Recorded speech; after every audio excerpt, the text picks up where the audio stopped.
As we get towards the end of my little road trip, it's been nearly 10 days. Me and Pepper have been around Anglesey, we've been around Wales, we've been to the coast, we've been to Snowdonia. Where haven't we been? Well, we're in the Lake District at the minute. So with that amount of time, it's the first time I've been out for so long, other than a weekend. And I've certainly learned a lot about the van lifestyle and certain things that I want to change about the van, some things I love about the van, some things I want to change about myself now that I've been on the road for so long. So let's have a little look around the van and I'll show you things that possibly need to change, maybe not. And a few little hints and tips that I've learned over this little period of 10 days that you might want to consider if you're thinking about going out for so long, because it's completely different than going out for just a weekend. I had such an amazing time on this van life trip, and I hope that some of these tricks and tips that I'm about to show you or discuss in this video can be of help to new people out there wanting to get out on the road. In no way am I an expert, this is just my own personal opinion of things that really I need to change and things I want to change if I go and do a long trip like this again. One of the BOTG subscribers said to me, aren't you scared about being in the dark on your own, or being out in the middle of nowhere, or hell, even lonely? Well, to answer the last part, feeling lonely, no, not at all. Not at all. I suppose that just comes down to the type of person you are. If you're worried about being on your own, you wouldn't be a van lifer in the first place, would you? And when it comes to being scared of the dark, you kind of get used to it. I quite like the pureness of that darkness when you look out and there's just a sheet of blackness. Some people don't like it, but there you go. I've actually stayed in the woods while camped on my own. Now that was dark, you couldn't even see your hand in front of your face. When it comes to being out in the middle of nowhere with no GPS signal, it's kind of a different matter. You just got to deal with it. I've only had paranoia once, maybe twice on this trip, when it was chucking it down, and I mean belting it down on that tin roof. And I had this weird sensation that 3 or 4 people were trying to cut the roof box off, and they were all going to lift it off together and walk away. Does it ever end? How much rain can the clouds hold, really? My God. Hours and hours. It's your imagination. It gets carried away sometimes. You've just got to go, if it was to happen, I'm safe in the van, the alarm's on. If they take it, they take it. What's worse can happen? You just get another one. No point getting out of the van and fighting, is it? But it doesn't, there was nothing there. It's all in your head. So if you're worried about getting out in the dark, just do it. You'll get used to it. Now, if you're out in the middle of nowhere and you think, what if I break down here? How am I going to get back to civilization? There's no phone signal, there's no satellite, there's no nothing. Again, you just got to deal with it. If you break down, you've got food, water, shelter, should you need it. And if you need to get back to civilization, boots on the ground, walk and find somebody. It's as simple as that. So I think it gets easier. The more you're out on the road, the more you get to meet other van lifers and other campers and other things like this. It's all part of the learning process, and it's certainly a process that I've been through and probably will continue to go through, because you do get these knobheads who drive past beeping their horn at 3 in the morning who think it's funny. They just need battering, but what more can you say? We're all teenagers and immature at some point in our lives, but just get out there, enjoy it, it's part of van life. I always said that I didn't want to get a pop top, but from being on the road for so long now, I've kind of changed my mind. And the reason being is that if you get somewhere really late, all your bedding's on this seat on the back. Now you could go in the top box, but if you're taking extra stuff like a paddleboard and things like that, then there just isn't a lot of room. I know some people stuff it all on the front seat. Well, basically this is what happens is if you get to somewhere late, you then got to put this down, you've got to go around the back, hook the mattress on, sort all the bedding out, and if it's raining you're going to get wet. If it's on a hot night, insects and bugs are getting in all the time, and it's really, really frustrating. The ability to be able to say stand up in here and just lift up the pop top, if you're going to stay out on the road for a lot longer than say a weekend, a pop top is the way to go. However, we're talking big moolah here, £4 grand. Oof, £4 grand. Now I know you can get ones with roof bars and you can use the roof box on top of them, but you really are talking top end there for £4.5 grand, and that's just stupid money unless you're really going to get into dedicated van life and living out on the road a little bit more than just every other weekend. So that is something for you to consider and think about. But for me personally, if I did 11 days or even longer, 2-3 weeks, pop top, absolutely, for me, would be the way to go. Big moolah. If you're going to go supboarding, or you've got extra clothing, or even a bag of food or anything like that, you can put it up there and it's out of the way in the van, because anything you can keep out of the van is an absolute benefit to having more space, getting less stressed out. Now, it is a Thule, so the lock on these are just a pain in the bum. You watch, it'll work first time now. Key in, too bad that time. Open up the side door, and then we can just get straight up, lift that up, and up there I've got all my paddleboard gear, I've got a load of backpack, I've got my hiking gear, I've got all sorts up there. Brilliant purchase, I've got no regrets at all. In fact, at some point I even put the paddleboard blown up on the other side as well. Make sure you put the fins at the front, so then when the wind pushes it, it can't actually come off. Fantastic. I really think the Thule box, or a roof box in general, is a great purchase. If you're going to get one, get some roof bars, don't cost a lot, 70 bar. Get one. Brilliant. What more can I say?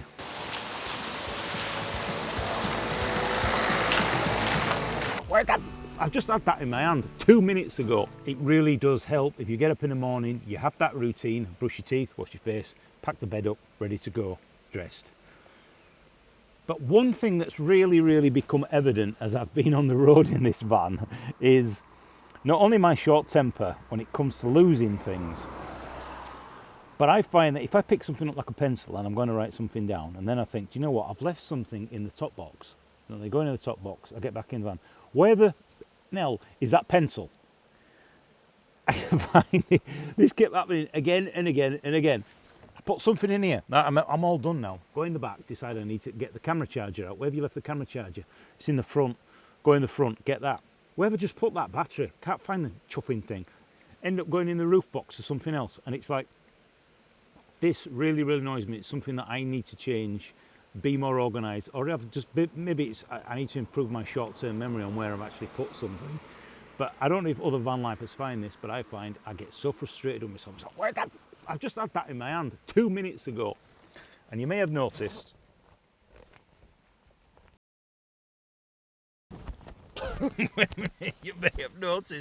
look, I did it again. Wait a minute. You may have noticed that I have this Yamaha around my neck. It's because I'm always losing the keys, and I just lost them because it wasn't clipped in. I am tired of losing my keys. If I lose these, I lose shelter, food, and everything else that goes with it. So I never ever let these out of my sight. Something for you to think about. But this is an absolute godsend. Master Chef, let's talk cooking. It soon became evident that I don't really have enough stuff when it comes to cooking. Pots and pans and this and that and biggity bang, biggity boosh. I've got some basic pots and pans, very basic, and I've also got a few knives and forks and things like that, but I don't feel like I really got the most out of cooking. And a lot of this workspace here looks a bit dirty now. I've been using this for dumping clothes and things like that on, which again, if you had some shelves up here, that would eradicate most of that. I need to really consider, again, if I'm going to stay out, getting into more of proper cooking, because I've been eating a lot of these processed meals, if I can find any. A lot of these processed meals like these, which are brilliant, very filling, but it's never going to replace a real meal. So that's something I think I've found that as you go on longer and longer and longer, you get lazier and lazier and lazier, and you end up thinking, oh, do you know what, I'll have a pub lunch or I'll have a pub tea. I had breakfast this morning, it was £16.50 here in Windermere, and you can't keep doing that. If you're trying to save some money by going on a budget and being on a camper van, the whole point is to save money and do it yourself. So I got a little bit lazy when it comes to that, I will admit. Money, money, money. Now, you don't want to have a small wallet or a credit card or one of the little silver things that I usually have when I put my cards in, because it's so easy to drop them down the back of the seat and then it gets lost, and then you open the van door and it goes and you don't notice it. So yeah, no, it's not a bum bag and it's not an handbag, but a little thing like this, a little case, is absolutely brilliant. So it's zipped in there, any cashage or anything goes in here, and then it is locked up. That stays with me. It usually goes under my jacket sometimes, goes under the jacket, and then it goes in a secure, safe place in the van. Always. Same place, every time. Lose your money, you're screwed. So think about that carefully before you start throwing your money around and your wallet inside your van. And I'm not saying that vanlifers are smelly and smell like a tramp's arsehole, but I spoke to a few vanlifers and I got a little bit, and there was some homage. Now let's talk about something that needs to be talked about.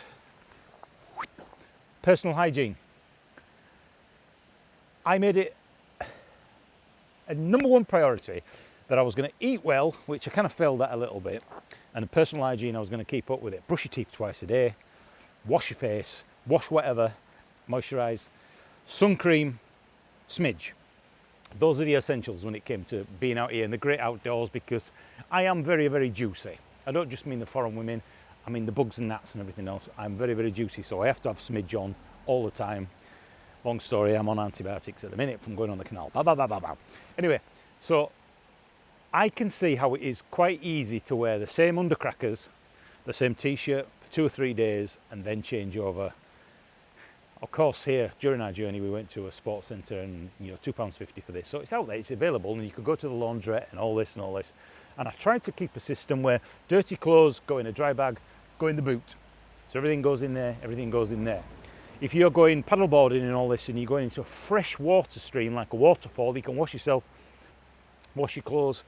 But if you're coming out the river and all your stuff's wet through, what do you do with it in a van if you're driving about? Well, another van lifer that I bumped into says everything goes in the footwell of the passenger seat, then you put the heater on full blast to the feet and it dries your clothes off, which kind of does work.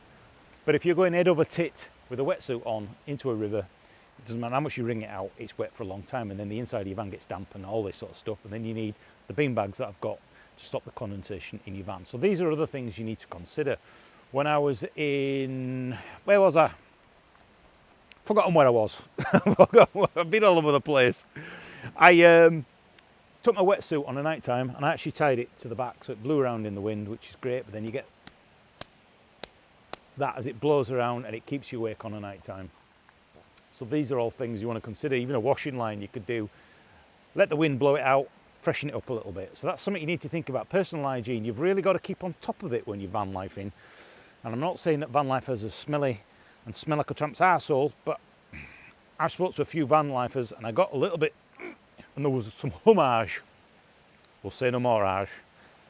Personal hygiene, you've got to keep on top of it when it comes to van life.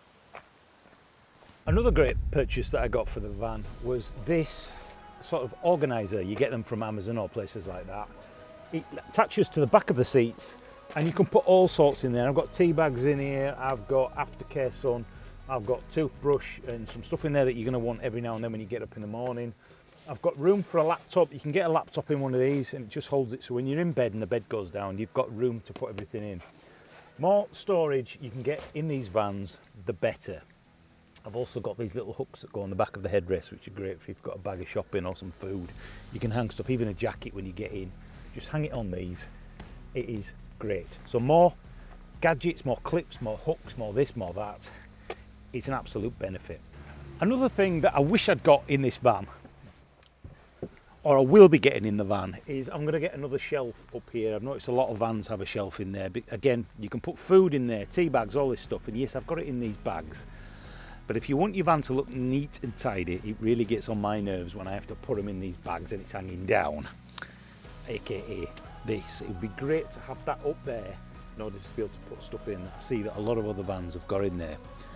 I keep talking about this more storage, more things. I've also got these little hooks, these little magnetic hooks, which I'll show you in a second, and they're just literally magnetic, so you can hang things from these. They're really quite powerful as well. You get these on Amazon. I found those to be really great in the van as well.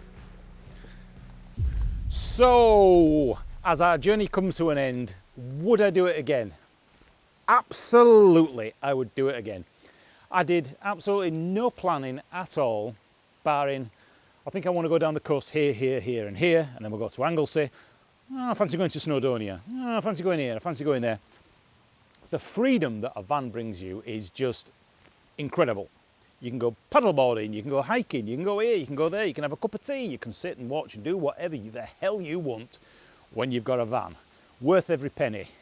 Could I afford it? And well, not really, but I've got one. Life's too short. Got one. If there's anything I would change ever so slightly, I might have done a little bit of organisation. Just so that there may be a monastery or a church or a museum or something like that, I think I would have liked to have done that, because when you're right in the middle of nowhere and there's no GPS signal and you've got no internet, you can't just tap away and find something. So it's a matter of finding it while you're on the road. Now, some people think that's the best part, that's part of the adventure.